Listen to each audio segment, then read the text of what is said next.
Good afternoon, ladies and gentlemen. Welcome to Tony K TV. It's been long, manze, nimewamiss sana. But thank God we are back with my story. So today's story is sponsored by Sami Neema Gas Suppliers and Electronics. Inapatikana pale CK Road, Mwiki, Street 5. So in case gas yako iko na noma, you need electronics, fika pale Sami Neema Electronics and Gas Suppliers. So leo niko na jamaa hapa. Watu wameni request sana. Tafuta huyo jamaa anaitwa Boom. Tusikie story yake. Story yake ni yeye ako nayo. So yeye ndiye atatupia story yake. But before that, subscribe, comment, like this video, share. Na kama pia uko na story, just reach us on the numbers on the screen na tutakufikia direct. So karibu sana bro. Asante. Long time manze. Mimi niko. Finally tumepatana. Kweli. So kwanza before hata tuanze mambo mingi sana, because najua story ni mingi sana, mtazamaji pale anataka kujua majina yako kamili na pia utuambie hii Boom ilitoka wapi. Mimi naitwa Patrick Mugodhuo. Nimezaliwa hapa Mwiki. Jina Boom ilitoka kwa uwanja mahali panaitwa Oswera. Hiyo time ilikuwa inabidi vijana wa Mwiki, wa Santo, wa Maji Mazuri, wote wagadhe mahali pale Clay City, mahali Saipa na Mosque hapo ya Mohamed. But God akakam, tukapata grao yetu Mwiki chini ya management ya Musa na mtu anaitwa Bentoto. Bentoto, yeah. Yeah, so maisha ikaanzia Mwiki.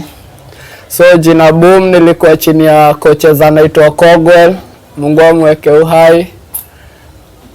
Kila saa ningecheza blanda ama nilete madoido mingi kwa grao, alikuwa anashinda akiniambia cheza kabumbu, cheza kabumbu. So that's how the name came about. So the name Boom ilianza from kabumbu. Ilianzia from mtu wa kabumbu sana, sasa akasema huyu jamaa ngoja tumpatie jina Boom. Yeah. So Boom, naona pale kwa mitandao watu wengi sana, kuna wakati picha yako ilipostiwa pale na watu kuna wengine kwa comments walikuwa wanasema huyu ni mwizi, wengine wanasema hapana huyu alireform, wengine wanasema anafanyanga chini ya maji uwizi. Is it true umewahi kuwa mwizi? To some point tunaweza sema no man is rich enough to buy his or her own past. Kunako ka past, but tunaweza taka pia tuangalie yako ka past nini ilifanya mpaka hiyo generation ya kina Boom ikafika kukua wezi. So umewahi kuwa mwizi? In one point kwa life yangu nishaijipata. Wewe ni mwizi? Yeah. Mwizi wa kawaida, mwizi wa kuku, mwizi wa simu, ama mwizi ule wa kimabavu? Alikuwa ni mwizi wa mradi, sababu Boom akigrow alipata vikosi mingi. Huku Mwiki kumekuwa na vikosi mingi. Boom akigrow alipata kikosi yenye ilikuwa usukani, ilikuwa inaitwa Pricing. Na watu wengi walikuwa wamedominate Pricing, walikuwa wametokanga Maji Mazuri. So pia hiyo roho ikaenda imeenea hivyo ikaingia Mwiki. Pia Mwiki kukazaliwa kikosi ilikuwa inaitwa Shikamwere. Chini ya Shikamwere tukakaa Shikamwere ikageuziwa na watu walikuwa wanaitwa Taliban. Hiyo ni 99 2000 ikiingia 2001. So ulikuja Mwiki 2000 around that year? Mimi nimezaliwa Mwiki, mamangu alinitoa Pumwani akanileta huku. Kunde wanajua. So all your life? All my life 36 years nimekuwa huku Mwiki.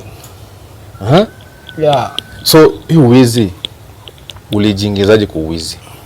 Sasa tukigrow tulipata Shikamwere ishageuziwa na Taliban. Pia Taliban imerahisisha, kumeingia sect kubwa kuwashinda. Hapo ndipo Mungiki inaingilia Mwiki 202 203 hapo. 204.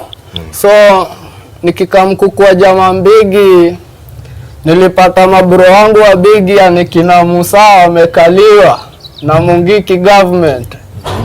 Sasa mimi nikigrow nilikuwaga na ile moto, watu bana wametoka Ocha, wamekuja kwetu, wamekonka. So kulikuwaga na hiyo machungu, na kuangalia mabrother wamekubali hiyo situation. So boom, vile alimaliza form 4 already kulikuwa na platform. Kijana mdogo siku ile atamaliza shule asiende kwa mama yake, avuke daraja mpaka Githurai. Sababu kikosi ilikuisha jipanga. Kikosi cha wezi. Tutasema ni wezi, tutasema ni kikosi ya Rude Boys, na tukataka kuheshimu tunaweza ita liberator. Sijui wali liberate mtaa ama vipi. So vile nilimaliza form 4 to 8. Mimi nikaingia Gedho, sikurudi huku kwa mother. Tukapangana. But before niende Gedho kuna scenario ilifanyika. Kuna kijana tulikuwa tunapendana naye sana wa Hunters. Alikuwa anaitwa Nicholas Duranera. Tulikuwa tunatembea naye, tulikuwa tumetoka Hunters, tunateremkia pale maji, dinga ikatutokelezea, ikatupiga box. Bahati mzuri ama mbaya mimi nikaweza kuhepa. Jamaa yangu akabambwa. Na baada ya hivyo tulimrecover huko Sheko kwa ploti ya jamaa. Kama wamemkatakata. Amalizo wai. So wacha turudi nyuma kidogo. Ndio mpatikane pale Hunters wewe na huyu jamaa. Kuna kisanga maybe pengine mlikuwa mmefanya ama mlikuwa tu mistaken identity ama rumors ilikuwa ishatembea, kuna vijana wanajipanga na ni anti Mungiki, na wao wanasema lazima mtaa ikae chini ya vijana watao. So that's why ndio maana tuligang up. Vile waliwe kijana anaitwa Niko, alikuwa amemaliza miezi kama 3 before kijana mwingine alikuwa anaitwa Kimani. Mwenye sasa mimi nilireview jina yake juu jina yake ilikuwa kijana mdogo. Meguro hapa Red Soil Musa anamjua. Vile walimada Kimani, hapo machungu ikaanza kuingia. Sasa kutuprovia hao ni wauaji wakaua Niko. Hapo na sisi tukachizi. Tukaona hao watu serikali inarudi pande yao. Na already damage iko. So hao watu walikuwa wanaua walikuwa ni serikali ama walikuwa tu pia ni kikundi kingine pia imejitokeza ina fight? Ilikuwa ni Mungiki government ndio ilikuwa kwa utawala. Kutoka 2002 mpaka 2010. Juu 2010 ndio liberation ilipatikana Mwiki. But vita ilikuwa inapangwa, ndio nasikia 2008 2009 Boma kurudi Mwiki. Alienda Gedho kufanya nini? Alienda Gedho kupanga vita. Juu si tulikuwa tumesha declare heri kukufa wenye watakufa. Na ni ukweli kulikufa juu kuna marehemu walikufa, ni kina marehemu yeye. So kwa hii group yenu mlikuwa tu kama wangapi? Tulikuwa group ya watu wengi, more than 150. Mpaka saizi? Okay, mpaka before sasa liberation sasa ikuje, maybe wengine wakabadilika, wengine wakauliwa. Ni wangapi waliuliwa? Pande yetu tu kukosa casualties kama 8 kuuliwa. Pia mimi nilikuwa casualty, ni Mungu alikataa na mimi juu hapo ndipo ucheza na makara wa Kasa juu makara wa Kasa hakuwa ananijua. So vile makara wa Kasa walikam ground walinipata stage na tuku negotiate juu vile alikam vile niliona amekam nilijua hapa si papoa. So mimi nilitry kuhepea life yangu. So nilitoka stage nikitengeneza mbio mpaka hiyo chochoro ya Deliverance. But walikuwa makara wengi, kulikuwa na makara wengine ile side nyingine. Hapo ndipo unasikiaga nilipigwa risasi zangu za kwanza 2010. Risasi 3. risasi 3. We my viewers, mesikia kidogo sana kuhusu boom. Wacha tufika kwa risasi 3, tunakuja after a short commercial break. In the meantime, subscribe, like, share and comment. Right, welcome back. So tuko hapa kwa risasi 3. Ulipigwa risasi 3. Ulipigwa risasi 3 za wapi? Nilipigwa risasi moja hapa mguu na ingine mguu ingine na moja hapa chini. Ukasurvive? Nikasurvive. Ulimanage ulihepa ama risasi ilikupiga ukalala hapo ulijipata hosi? Nilipigwa nikaanguka hapo kwa chochora Deliverance from stage mpaka hapo Deliverance. Then wamama wakapiga nduru, junior na nimezaliwa huku kila mtu ananijua. Wamama wakapiga polisi nduru, polisi wakashindwa kunipiga risasi nyingine, so hakukuwa na alternative. Alternative ilikuwa nifunge pingu waniweke kwa gari wanipeleke police station, ndio hapo nikapelekwa hospitali. So that means target yao polisi ilikuwa ni kumaliza. Already unajua hawa watu walikuwa wameshazoeana. Before nizaliwe nifike miaka ya kuona hawa watu wamekalia kijiji. Si unaona ni watu bado walikuwa na urafiki mingi na wenye usalama hiyo wakati. So kwa hiyo wakati pia tukikuwa jinga hivyo tulikuwa tumeshakasirika juu already tulikuwa tunajua to some extent polisi wako compromised. So unajua ndio utafutwe wewe unajaribu kutetea mtaa yako ya wiki Motherland pale juu. Sasa wale Mungeki Nation walikuwa wamefika wanaterrorize mtaa, lakini sasa wewe ulijipata kwa crime ya kutetea mtaa yako ya wiki. Ile bidi. So after umepigwa risasi umeenda hosi, how long did you take pale kwa hosi ukapona ukarudi mtaa? After kurudi mtaa ile watu walikusipaje? Vile nilipigwa risasi first, lazima polisi wakupeleke station, a book, ndio andike kuna nini imetokea, ndio tena urudi proceediwe hosi. Hosi niliproceediwa na polisi wawili juu lazima ningekaa na pingu kwa kitanda, sababu walikuwa wanasema mimi ni mshukiwa. So nilikaa na pingu kwa kitanda like 1 month, 2 weeks hivi. Vile niliweza kuanza kutembea nikakuwa discharged, nikarudishwa police station na nikachajiwa kwa court of law.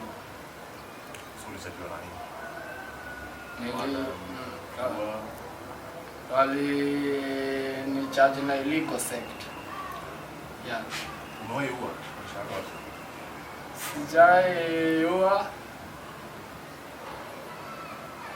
Na sijai dhulumu mtu kiwango ya maisha yake inaweza enda. Ulikuwa tunapiga soft theft. Mimi ni cool ruler.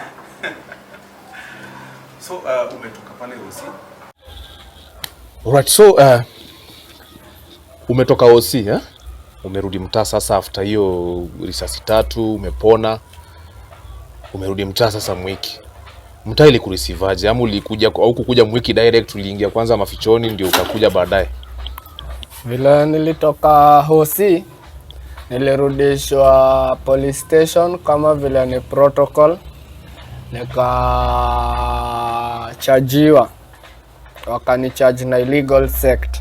Juu hiyo time hiyo kikosi yenye ilikuwa inapigana na Mungiki walikuwa shatubandika jina, wakatuita Matakwei. So nilichajiwa na illegal sect, nikeka bonda, nikarudi raia. Tukakesi na wale makarao. Mpaka dakika ya mwisho judge akaniachilia na section 202. Benefit of doubt, na nikarudi mtaa. Kurudi mtaa nilireceiviwa ka hero juu hao watu walikuwa pain kwa watu wengi.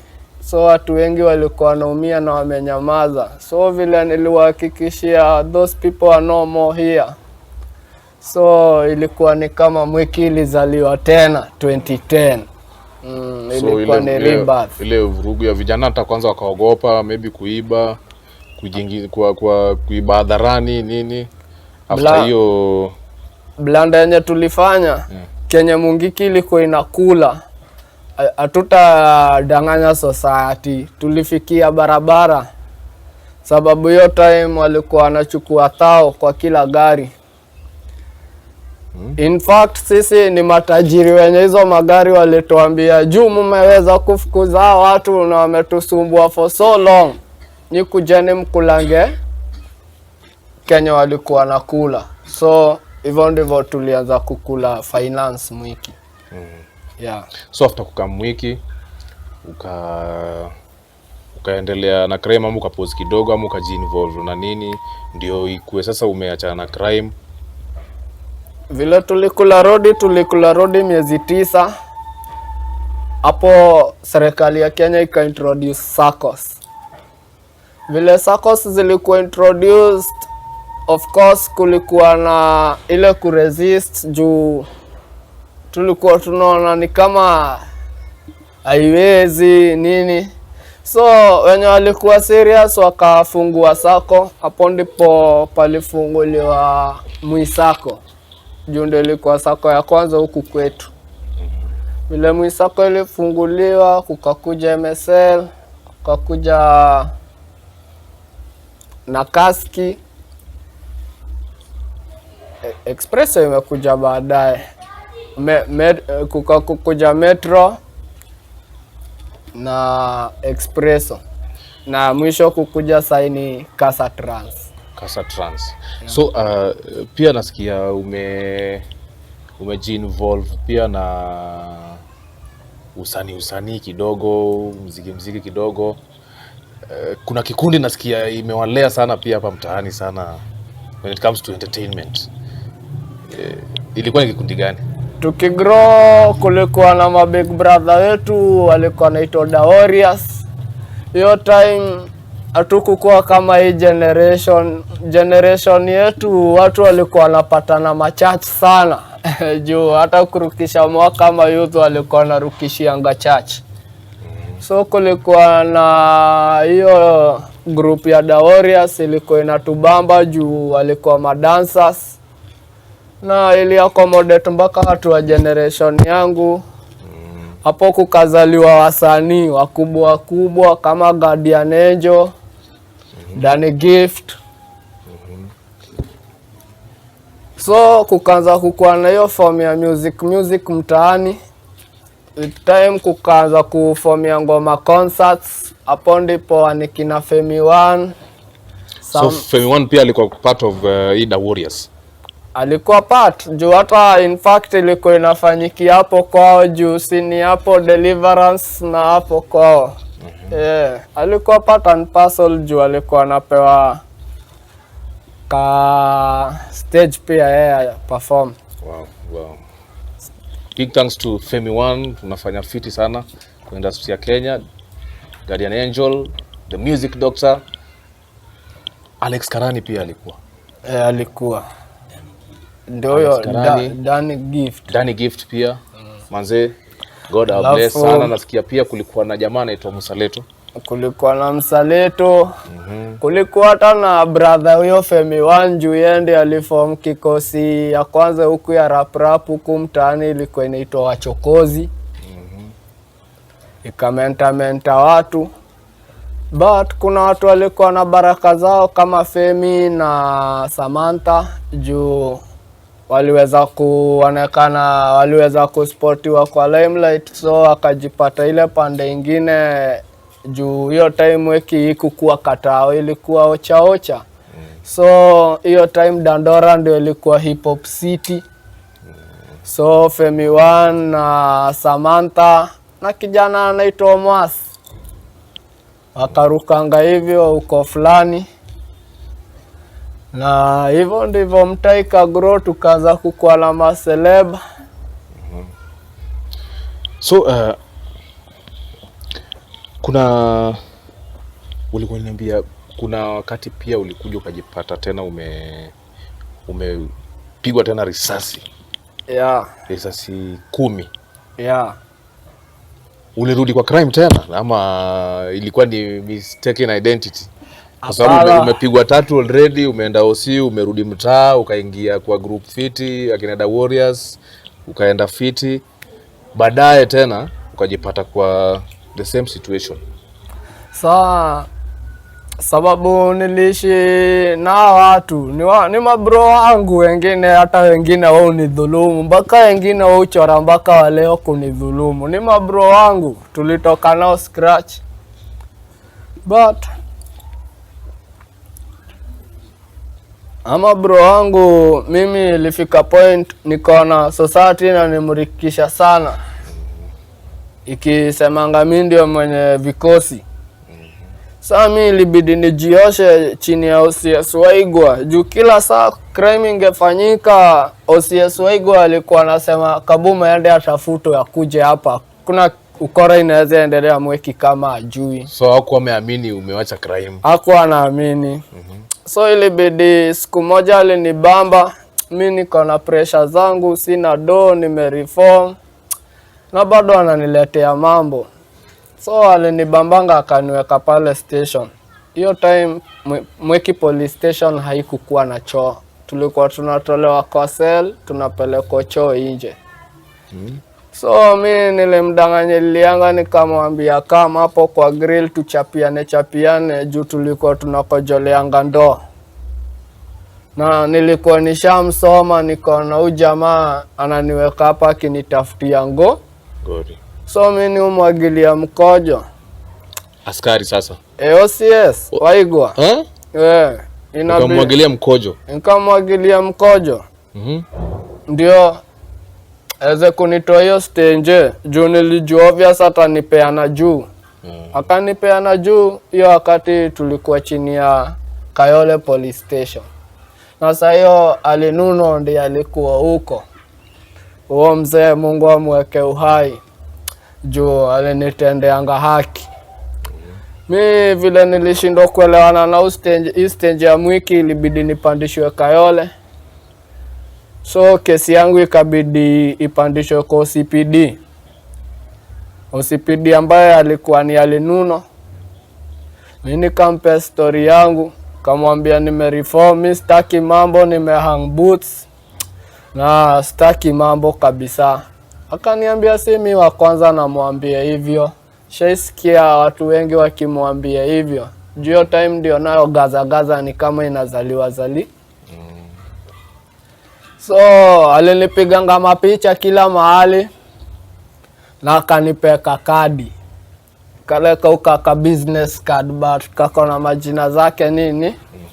Mimi nikatoka huko nimefurahia, nimesafishiwa mpaka kama karao. Sasa hakuna noma, ambapo mpaka CPD amepigia OCS hapa, amemwambia sasa huo kijana vile tumekubaliana, usikakona mdhulumu, kama kuna kesi yake na kama atafanya crime yoyote hata usimshike, we piga simu Kayole, mimi nitatuma polisi wangu wamkujie.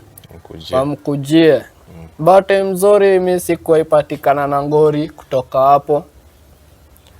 So nikakuja na kakadi hapa kwa mabro wangu, nikakaa nao chini juu yenyewe unajua mimi nilikuwa hiyo underworld. Siwezi ruka ati sijui underworld vile kuendelea, nilikuwaga hiyo underworld. But sana niliface my brother, nikaambia mabro mimi penye imefika. Mimi nimetoka kwa OCPD huko Kayole. Mimi nimeongea na OCPD, nisiaisikikana nimepiga show yoyote. Na nisiaibambo na scandal. Na ndio hata muamini ndiko aka kaka kadi. Wao kachukua na kasoma, wananicheki. Wananiambia Bumi iko sawa, wewe enda tutabonga. Lakini nikiwa nimetulia kejani, bro yangu au nipigia stamtaja jina. Ananiuliza na Bumi juu unasema umetoka kwa CPD, umereform ufanyange nini? Nikamwambia mimi nimereform nikulange barabara, sababu Kago ameniambia tutachora na nitakuwa nasimamia express. Expresso. Wengine walikuwa na doubt, wakaniambia boom, tulisemanga hii kitu ni for life. Mimi nikaambia nilireform ni kulange barabara. Juu mimi nilikuwa nishacheza deal yangu na nilikuwa najua penye nitaenda, sababu nilikuwa ninapigia Ngotu simu na majamaa wa Metro wananiambia anaweza nipe mboka. So vile mimi nilireform nikakaa kama mwezi moja mbili hatuonani na hii jeshi, juu sitaki kujihusisha na hii jeshi nisionekane nayo, labda mtu alifanya mambo yake jana tushikanishiwe ngori. Mimi nilikaa kwa madhangu sana hapo. Nikiwa nimetulia hapo, nilikuwa napendanga kwenda base zingine hapo Shade kwa Modhoni. So mimi nikiwa kwa Modhoni siku moja simu yuli Nalia. Tukiwa na madenge hapo wamepika lunch nini mimi waacheki nawaambia mimi uradi yangu ni kama imeitika. Akaniuliza kwani kunaendaje, nikamwambia ninatajwa hapa Chomazon. Acha nifike hapo Chomazon nisikie. Mimi kufika Chomazon nikapataga mdosi anaitwa Rama mwenye Metro. But akaniambia kuna tajiri mwingine hayuko, ni mgoje ako majuu, akikuja ndio tuta strike deal. So ilibidi nigoje tena wa tajiri kama 1 month ingine. Kama tu nimetulia. Vile utajiri alikam anaitwa Oscar. Ni mdosi wangu, ni mdosi poa. Akakubali tukaingia kwa contract. Tukaandikiana. Akaniaminia kutoka Mwiki mpaka Tao. So mimi kutoka hapo singepiga crime, na tayari yule buda alikuwa ameniweka fiti, mshahara niko nayo, ananilipia NHIF nini. So pale uko kwa hii sako kama dereva ama conductor? Nilikuwa kwa hiyo sako kama terminus head. Wewe ndio unasimamia? Mimi ndo nimesimamia hawa watu wote. Yeah. So nikakaa hapo tukapiga kazi miaka kama 7. Kukosangi wadui, bro yangu akatumika, akaingia hapo katikati yangu mimi na baba yangu huyo Oscar.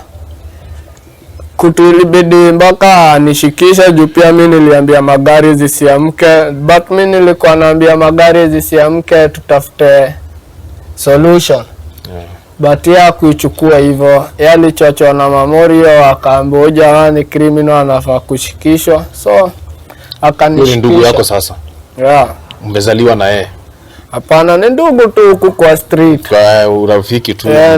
Ni best yangu mkubwa. Nikaambua nitaja mabeste zikosa kukua hapo. So mkaendelea akakushikisha? Bila alinishikisha nilimtafuta baada hiyo ngori juu yako kujanga kotini kuambia na his side of the story. So mimi nikampigia nikamuuliza, wewe unataka kuniambia mtoto na baba yake wanaweza angalia na hivi kwa mahakama wa kesi? Ikakuwa haiwezi. So yako ikamkotini. So hiyo kesi katupiliwa hivyo. Mimi sikuifuata. Nikachana nayo. But already nilikuwa nishafanya contract yangu na Expresso. So nilikuwa najua hata kama amenirusha nje mimi nilikuwa nime safeguard interests zangu pande Expresso. Yeah. So ukakuja ukajipata tena kwa ngori ingine ya marisasi. Jamaa hii mwili hizo risasi wananipiga juu ya kuongelelea reform na kukubaliana. Basi kama mtu anataka kukua mwizi ndange anaibana na huko, asiibe huku kwetu juu wewe ukiiba huku kwetu umenihatarishia pia mimi. Inakuwa sababu target. Wale makarao wakituma kutoka mita ingine ni sawa, hao amweki wananijua, labda anajua sifanyagi hivyo, na kukituma makarao akasa wapi hao anijui. Na wao unahatarisha mtaa yetu kila saa, si tusumbuananga na makarao juu ya show yako wewe ndio upige show wewe. Kama utakuja huku kujificha wewe jifi na usiibe huku. Sasa hapo tulianza kuletana juu nao. sababu aliniambia Boom unazuia sisi tupone. Mimi nauliza mimi mkipona mweki, mimi osipidia niulize, mimi nataka nipanguze ngori yenyu. Kupona sasa ni kuiba. Kupona ni kuiba. Kupona si kupona maembe, ni kuiba. Sasa pila tulianza kubishana, kukakuwa na malawama bado mimi sasa ninapiga miradi zangu. Sasa Mungu amenibariki, amenitoa mweki, amenipandisha Hunters. Nimeona opportunity Hunters, kuna pali vibanda zinaweza patikana. Mimi nimecheza game yangu, nimegawanyisha vibanda.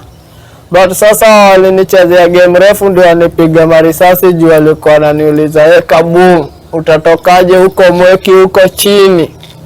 Ukuje ugawe soko Hunters. Kwa pima niko na watu wako na mchezo bado. Vile Mbosso anatuambianga lazima turudi shule, tupige hesabu tena. Nikaona hawajapiga hesabu.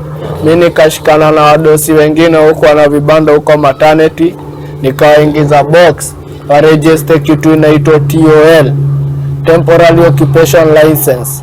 But saa walikuwa wameichukua wanaita maternity, so ilibidi ni plead nao isome mpaka Hunters. Sasa vijana kugutuka, kuna TOL waliona njia rahisi ni kupiga Boom risasi ya kufe, ndio hiyo kesi iongelelewe tena upya. So vijana ndio wanakupiga risasi ama ni mapolisi? Hapa 2016 juzi ni mavijana wamenipiga marisasi. Vijana tulilelewa nao. Kwa hivyo ni vijana unawajua? Ni ndugu wangu, tumelelewa nao, kuna kitu tujafanya nao. But saa panaingia ngalawama juu unapata pana vijana wa mtaa ingine anahusika ndani ya hiki juu kama mimi na wewe tunajuana, mimi ni ngumu sana mimi nikuja nikupige. Nitatumia third party.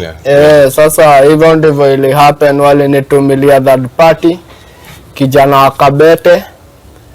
But Mungu si adhumani. Mungu pia alinilipishia juu alipatikana bado kwa hizo ukora zake huko na nyuki, na pia yake ikakuwa ndio hivyo. So walikupiga risasi ngapi? Walinipiga risasi 10. Ukasurvive? Nikasurvive. Ndio maana usema nimeundwa. Unaamini ni kweli alipiga risasi 10? Atuonyeshe. Ndio moja kwa mkono, ndio hii kwa shingo, ikatokea hapa. Ukapigwa risasi hapa? Ndio hii. Ndio ukasurvive. Kwanza hii ya shingo. Mimi ngitoa mdogo kwa tumbo.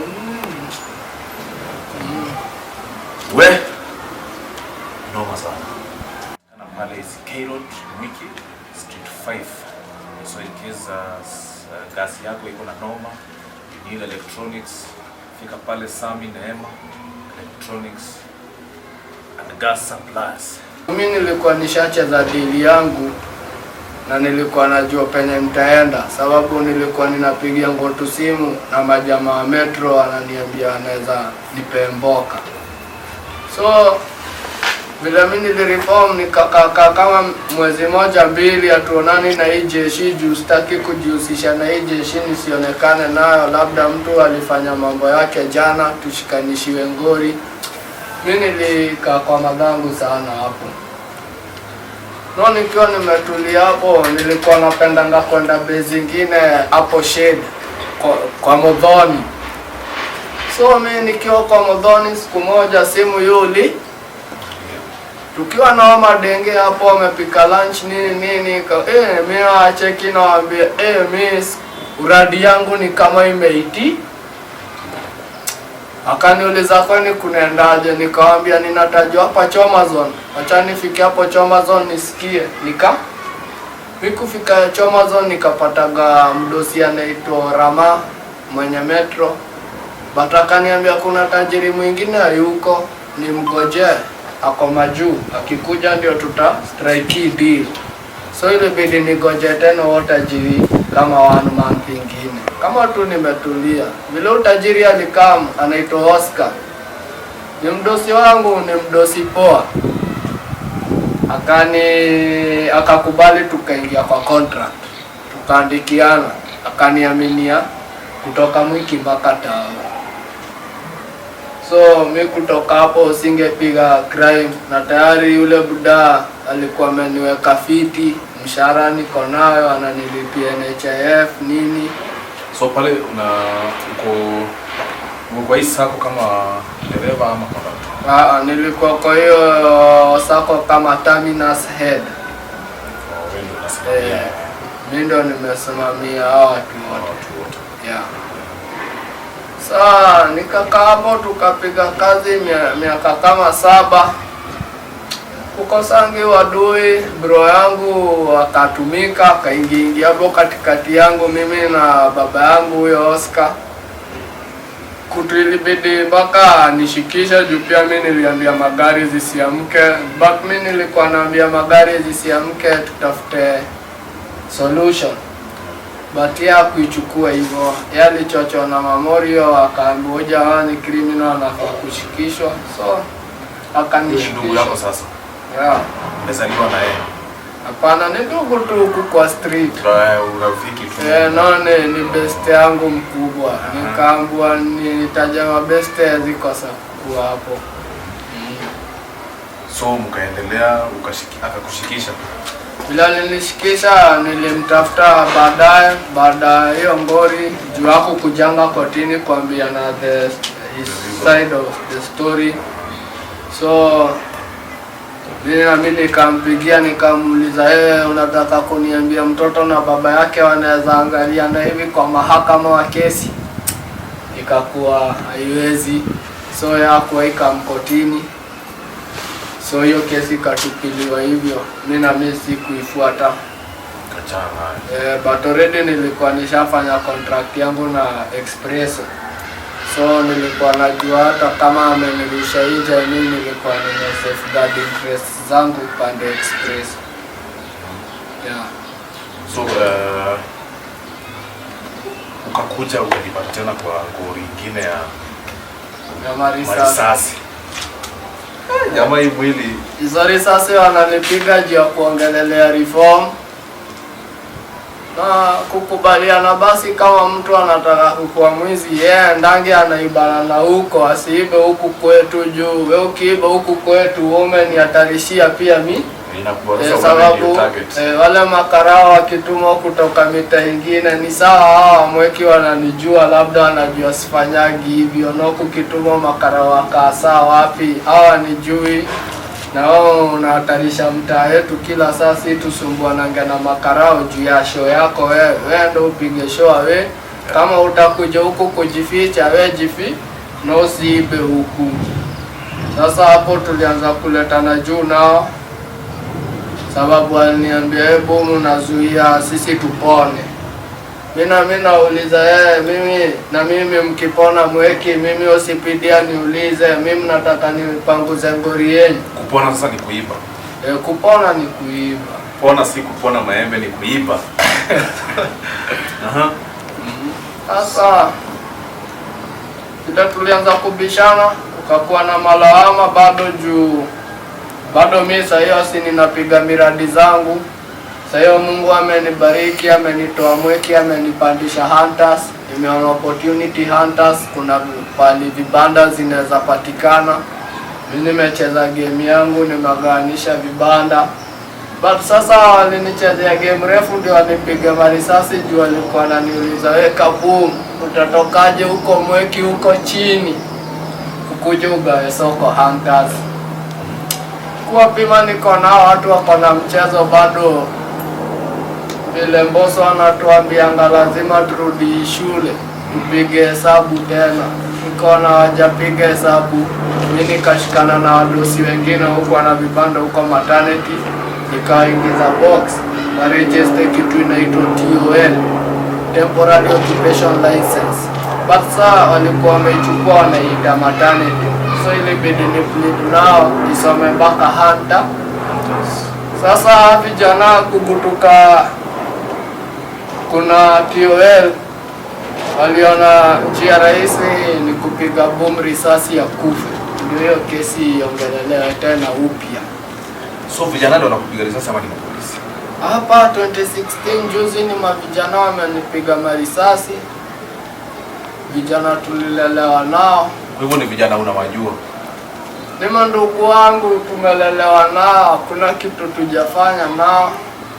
But saa panaingia ngalawama juu unapata pana vijana wa mtaa ingine anahusika ndani ya hiki juu kama mimi na yeye tunajuana, mimi ni ngumu sana mimi nikuja nikupige. Nitatumia third party.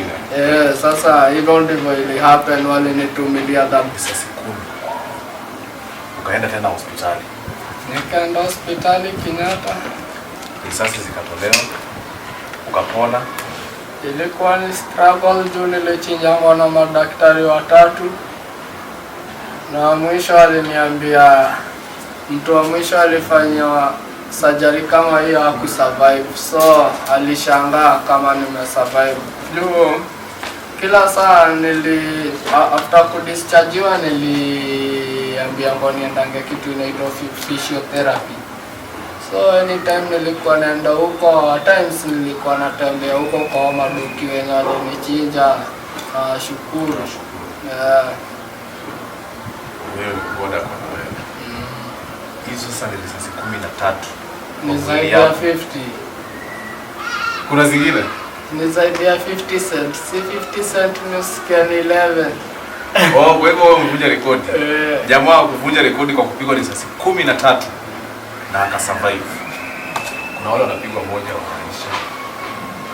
Kuna wale tu wanastuliwa na sauti wanaanguka yao inaisha. So ukapigwa risasi ukarudi siku hizi nasikia watu wanasema ulireform kabisa, uko sawa. Hebu leo tukonfesie kama ni truly ulireform ama bado kuna vitu chini ya maji. Naweza sema hiyo time nilikuwa kijana, sikukuwa na kitu ya kulose. Sasa hivi ni baba na first born wangu wako class 8. Na second born wangu wako class 3. Na nina baby mama mrembo bado, siwezi taka kuendanga jela ama ni dedi ni muache. So naweza jibaka vijana wetu ni poa saa ingine kukua kwa courtship. You mean enough proof mwanamke anaweza change mtu. Na piga kwa dem numu heshimu mbaya. Sasa ni wife sasa. Simuitangi wife juu sijapeleka mahari. Simuitangi wife juu sijapeleka mahari jeshi. But najua siku moja jeshi tutapiga na booster tuende tufike bei huyo nyondo. Mtazamaji hapo aweze kutusupport peleke mahari. Mtazamaji support huyu jamaa. Hustle. Peleke mahari bana. Tutaweka namba yake hapo chini. Hapana. Tuweke namba yake pale chini, si ndio supportie alipe mahari, si ndio? So umekamta tukimalizia sasa, naona sasa mtai wewe ndiko ndio generation yenu, na kuna hii generation nyingine tena imekuja, pengine una relate wewe ule reform but ukawajaribu kuongea na vijana mtaani wa reform but hawasikii. Unaambiaje wa vijana? Nitaambia kwanza saa hii tukaerada kama ma youth man. Nairobi iko chini ya national government. Tusichukulie life na mzaha, sababu pia sisi tukigrow tulikuanga hivyo. Tulikuwa na hiyo peer pressure, tuko wengi, tutafanya. But tubaya sheria ya Kenya ni ati inakuadhibu ukiwa peke yako. Na saa ingine inakuwa na dhuluma zaidi, inakuadhibu wewe na wengine wasiokuwepo mbele ya mahakama. Unaona unabeba mpaka ngori ya wengine wasiokuwepo. Mimi naweza ongea niambie mtaa kwanza tuanzie na administration, sababu kuko na DCC Kasarani na kuna GSDO huku Kasarani. Vijana kuungana tujakataa. Kuungana si mbaya, but purpose ya kuungana ni nini? Ni wanaungana wanyang'anye juu wengi wao ni majenzi nikiwaangalia.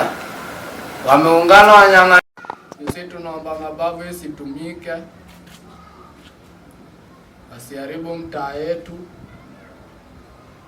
Kama ni ukweli wako registered, wako na certificates, they are genuine people, DCC, GSDO na relevant parties wahusike, wafanye vetting.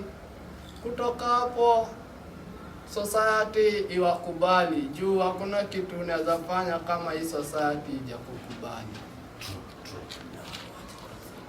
Na watu wache kuinsaitiwa. Kaboom leo hii akikuambia anataka kusimama kura, usiwahi muwaza tena kama Kaboom. Kutoka hiyo wakati umchukuliage kama politician.